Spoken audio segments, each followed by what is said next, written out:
Good evening, everybody. Hope we're doing fantastically well, and welcome back to the Wilbur Games YouTube channel, where today we're going to be looking at a Matchday free wildcard draft. I personally quite like the Game Week 3 wildcard because you have two fixtures where you're playing Matchday 3 and Matchday 4 against the same opposition, so it's a great time to wildcard in my opinion because you can set up for both of those weeks. You don't really want to take into account just playing that team once. Setting your team up to be there for 2 weeks is a great idea. So you could very much favour it to a limitless going forward, and I think it'll be quite a favourable strategy that people will use. So we're going to discuss a few fixtures to target over the next 2 weeks, and obviously beyond that, and then we'll look into a kind of draft that I've put together that fits within the budget and should cover the main teams we're looking to target. So just before we jump into that, just want to remind you to make sure you like and subscribe if you're enjoying the content. Like I said on the earlier video this week, the videos for Matchday 2 were highly successful. I really appreciate all the views, likes and subscriptions that came from that, and please just continue doing it. It really helps the channel to push towards our goals, and I really appreciate that greatly. So let's jump straight into it then. So going to be focusing on, obviously, Matchday 3 is what's coming up, and like I just commented, Matchday 4, for example, Bayern Munich on here, play Poulsen in Matchday 3, and they'll also play Poulsen away in Matchday 4. So looking at the fixtures in this game week can give us a good indication of the kind of teams we want to target. Obviously, depending on strategies, when we get past Matchday 4 into 5 and 6, you might still have a limitless available, or you'll probably need to make transfers to tailor your team a bit more to Matchday 5 and 6. So the wildcard very much focused on 3 and 4. Certain teams who are in the wildcard will have a decent 5 or 6, and you need to factor that in when you get to Matchday 5, but we'll focus on 3 and 4 for now, just to give us a good grounding of the kind of basics of the team we want. So as I just mentioned, Bayern play Poulsen, which is a fantastic fixture, so I'll be looking to get 2 or 3 Bayern players into the team. The issue is they can be quite expensive, so we'll be looking to manage the budget at the same time. So we might not be able to go for the top 3 picks we want for Bayern Munich, but we'll try and get a nice mix in there of players that can get us good, nice returns over the next 2. Poulsen probably one of the weakest teams in the Champions League, so one to target whenever you're playing against them. The next few fixtures, like Marseille, Sporting, Porto, Leverkusen, can give us some decent value options, which we can consider when we're trying to fit within the budget, which we'll talk about when we get onto the team. But overall, I wouldn't be targeting a lot of the players from these teams. And then there's also Inter and Barca, which again I think will be a very evenly contested 2 set of fixtures. So I'm avoiding the fact that we're a wild card, and I feel it gives you good flexibility to get away from these type of players if you had Barca or Inter players previously, so it can give you a good advantage on the rest of the field. So I'll be avoiding that fixture if I was you. Over to Liverpool against Rangers, I think this is a good fixture to be able to target going forward into these 2 game weeks. I prefer this Matchday 3 fixture because it's Anfield. The game week 4 might be slightly more difficult, but I think again Liverpool is a good one to target. Ajax and Napoli very similar up there. There's a few value picks that we'll have seen shine in the previous match days, and we can use them to fit our squad together, but nothing huge I'll be going for there. But Bruges and Atletico, I wish we could target some Atletico players really. If you want to go to Atletico defender maybe, but I don't think I'll be going more than one Atletico player. I'm just not convinced by them this season at all, and I think they've finally kind of fell off that pedestal a bit, and I don't expect them to do well in the league or in the Champions League really here. Frankfurt against Spurs, maybe go for the odd Spurs player, but not overly sold on a wild card. I think that's probably another avoid fixture there. There's quite a few avoid fixtures, but for the first match day, I'd definitely be looking at Bayern and Liverpool as your main teams to target, and there's a few other teams to get some value picks alongside that, and that also gives you some good captaincy picks from Bayern or Liverpool that you can use in the first day. If you go to Wednesday's games, don't mind Leipzig against Celtic. If you want Nkunku, it's a good pick to go for, and of course I'll have Celtic again. It's a few value, especially in defence for Salzburg, that we can look at trying to fit into our wild cards. I like those from that point of view. Seville Dortmund, I think will be a very even game. I think Seville are definitely being out of form. Dortmund can probably do well against anyone on the day, but I think especially at Seville that'll be a difficult game, and obviously the return fixture. So I think that's probably a void for me because there aren't a lot of value picks really from that fixture, and it's a difficult one for either team. And then we move on to one of the big target fixtures going forward into the next 2 weeks: Man City against Copenhagen. So especially in this match day 3, match day 4, I'm a bit cautious about, because if Man City win this game, they're all but qualified, and there might be a bit of rotation in that match day 4. I know they've got some pretty difficult fixtures in the league as well around that time, but they also have had a game postponed in the Premier League, so there might not be as much rotation as we could have possibly expected beforehand. But yeah, definitely Man City one's target. Real Madrid is one of those ones. I'd really have Benzema in my team if he was fully fit. When we get to match day 4 and onwards, I think he probably will be, but is a watch out for match day 3. I think on a wild card, 1 or 2 Real Madrid players, I don't mind maybe even a goalkeeper or a defender. And then I think up front, you can go Vinny. I'd definitely go Benzema if he was fit, but Vinny I'm not overly convinced by when Benzema's not in the team. I think Vinny's a lot better asset when Benzema is also playing, so I'm not overly convinced on those Real Madrid players. I think in our current draft I've actually put Valverde in there because while Benzema's been out, he's been playing a bit more attacking and he's been doing quite well, and he's a decent kind of value player. Chelsea Milan, I'm not overly convinced for either side. Maybe if you wanted to go for a Chelsea wing back as a shout in match day 3, I would not be against that, because you need to bear in mind for match day 4 you will have at least one transfer that you want to utilise. So if you want to go a Chelsea wing back in match day 3 and then swap to someone else in the next fixture, that's a perfectly legitimate strategy and I quite like it. Benfica against PSG. I think this game for PSG will be a lot more difficult than people will expect. Benfica are very good at home in the Champions League, and I don't think PSG will have it all their own way. So I don't mind one PSG asset. I don't think I'll be going much further than that. Maybe if you want a second one for the return fixture, that's more likely to get your returns. The fact it is in Paris, but I think one asset, I'd go for one attacker probably from PSG, as we'll discuss in a minute. And then Juventus against Maccabi Haifa, I think is another one to target, especially in defence for Juve. I'm not overly convinced by their attacking options, but there are some decent wing backs, I think, especially that we can be looking at going forward into the next game weeks, which can be pretty useful, especially this home fixture that we've got to come. So that covers the fixtures again on this match day. So just to highlight on that second day as well, if you're looking for a captain, Man City, probably Man City are definitely the standout one I'd be saying there. Maybe you want to go for a Real, a Juve, or maybe a Chelsea wing back if you want to go for your PSG attacker as well. There's quite a few options. I feel like this match day is a bit more spread over the days. I think match day 2 there wasn't many players to target on that first match day, so it was quite difficult to get some points. I think really only Dumfries did well on the previous match day when it came to the first set of fixtures. But if we get then, after talking about the fixtures, we'll scroll up to a bit of a draft that I just put together if I was going to be wildcarding this week. So it will feature largely a lot of the teams that we've just spoke about. So just to give you a brief summary, this is the kind of structure I'd be going for and the players I'd be thinking about. So we mentioned Man City, Copenhagen. I'd argue that is the best fixture completely across the match day. So I've currently got Haaland and Cancelo in there. I would love to fit a KDB in there, but I think you need to spread that funds a bit more in the midfield area. It's kind of a situation where you can't have everyone. As you can see here, we've got 0.2 in the bank, so we're pretty much bang on budget. So there isn't really that room for KDB at this point in time, how it's set out. But he's one of those ones you could really have. You could even go for a Foden or someone in midfield, a more value pick, but you're just not showing a rotation there. I do like the fact that for this set of match day fixtures, that Bayern are the first fixtures, so you can keep an eye on who's going to be playing for them, whereas City, you're not sure who's going to start.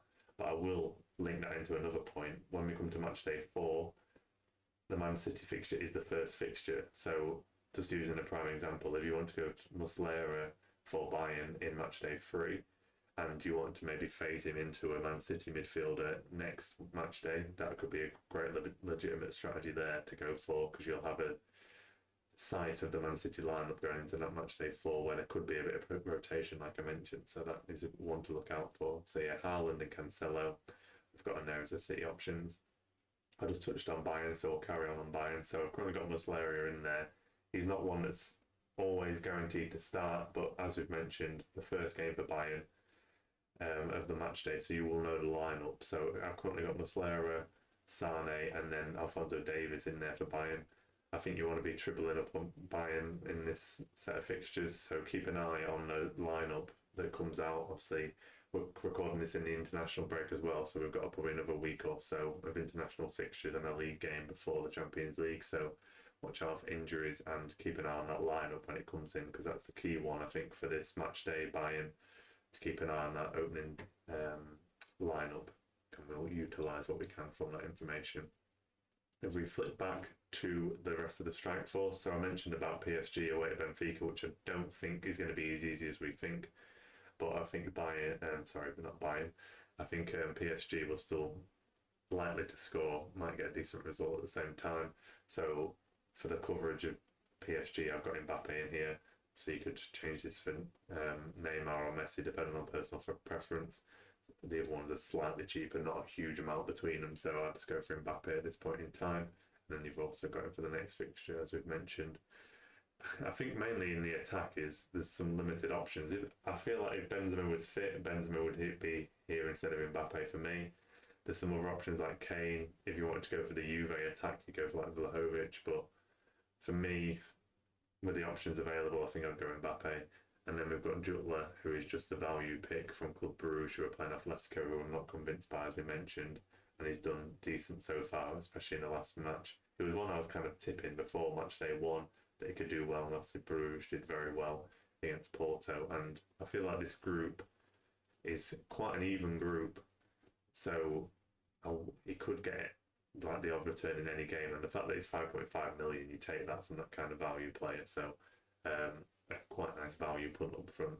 Obviously, you might want to flex round and put some more value up front, but I think for the fixtures we've got, unless Benzema comes fit, I'm happy with the 2 premium strikers and then a more cheaper option, because then it'll get a bit more balance to the squad, I think, instead of going full up front. So then we move on to midfield. We've already touched on the Bayern players, so you need to watch out for those when it comes to the team news. I've currently got in here Luis Diaz for Liverpool. Obviously, ideally, in an ideal world, I'll probably have Salah in there, but it's a budget thing that Diaz, I'd expect to do pretty well against Rangers. I think Liverpool in general should do well against Rangers. It'll be interesting to see their first league game back as well, if they kind of hit a bit of form after international break. They've not been the Liverpool that we kind of know, except for that one big result against Bournemouth, but I expect them to click into gear eventually. And I think Rangers at home in the Champions League, after the first result that Liverpool have, they kind of need to be, especially winning the home games, to take a bit of pressure off them.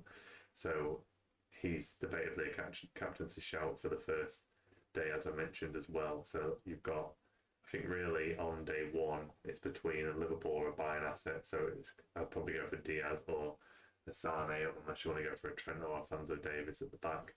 So I think Diaz probably can cover Salah. It's just the penalties always in my head when it comes to Salah. But for the value, and also we've got the value elsewhere, so Diaz would be in there for me. And then we've got a value player who's, again, kind of like Jootler, has been very good so far. Kudus, I've actually had him in my own team, and he's been fantastic. With 14 points and then 7, even getting a goal against Liverpool. So at 5.2 million, I think he's one of those ones that you just have in your team. You've seen what he can do against Liverpool, back-to-back Napoli, especially the first game at home. You never know what can happen, and you can't go wrong for 5.2 million. Like, even if you end up subbing him out and he's on the bench, like, it's allowing other players in your team. So definitely a good pick for me. Just touching on the other midfielder that we've got on the bench. So we've got Dalio, like I mentioned, Valverde. So I quite like Madrid's fixtures against Shakhtar, especially the first one. This is probably more reliant on the fact that Benzema is out. I mentioned about maybe getting Benzema up front if he was fit, but because he's out, Valverde's been playing a lot more attacking-wise, and he's been getting a few returns, especially also in the league alongside the Champions League, as you can see here. So 6.5 million getting a Real Madrid asset doesn't seem too bad to me, and you've got to find that balance somewhere, whether it be midfield or defence, to get all these other options in there. So for me, Valverde is in the midfield to complete that off. We've touched on Trent and Alphonso Davies to back up the Liverpool and Bayern points. Obviously, great attacking fullbacks generally. So hopefully some returns from them. And we mentioned Cancelo as well, so you can't really go wrong with Man City.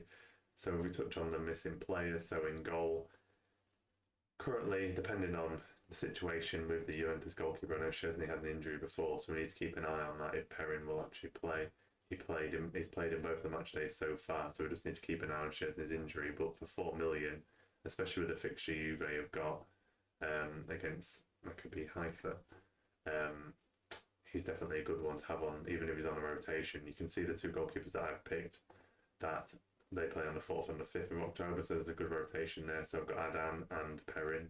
So Adan is away at Marseille, which isn't fantastic, but you also have to bear in mind that they will be home at Marseille in the next fixture as well. So I think my strategy is generally go for 2 low-end goalkeepers, and you've got a 1 in 2 chance.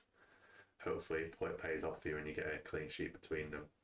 And to link with Perrin as well, we've also got a double Juve cover in defence by having Cuadrado. I think you will see on the draft, if you've watched the Limitless video before this, that I'm tempted by even a triple Juve defence between Kostic, Cuadrado and Perrin if he's the first choice come this fixture. Cuadrado is slightly cheaper at 5 million rather than 5.5. Generally plays a wing back, quite attacking. The same for Kostic as well. He generally plays on the other side, but he can also play as a winger.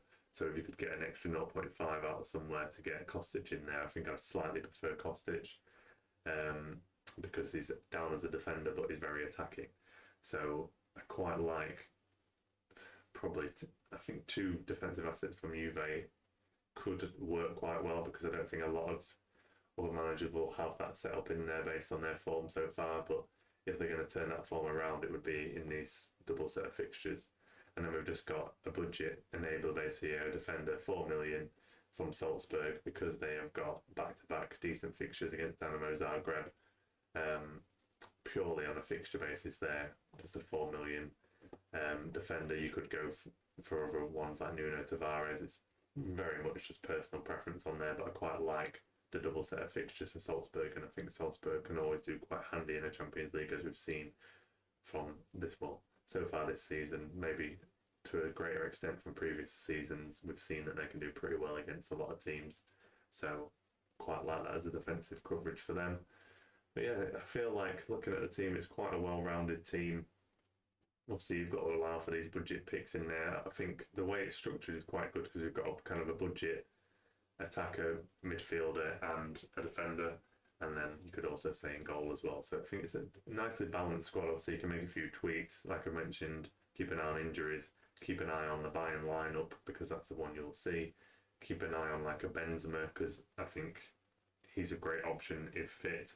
But I'm recording this in an international break where he's not played any football. He's not gone away with France. He's got 1 league game before the Champions League fixture, so I'll be very hesitant to get him in, and I think I'd stick with like an Mbappe or Haaland as we've got in the team. But just a few points to look out for. Obviously, recording this in the international break, so just keep an eye on it as it develops through the next week or so, and obviously the next league game. But like I said, guys, I think that's a good kind of template kind of way to go for your wildcard if you're a wildcard in Matchday 3. Like I said, I quite like it as a strategy, because you want to be targeting 3 and 4 based on the fixtures both being against the same opposition. So I think it's a very valid strategy, and I think it will be a very popular one. So let me know your thoughts on what you think of my draft, guys, in the comments below. And like I mentioned earlier in the video, if you're enjoying the content we've got here, please like and subscribe to the channel. Both completely free, and it really helps the channel, and I appreciate you all for even watching. So I appreciate that, everyone, and have a great rest of your evening, and we will see you on the next video.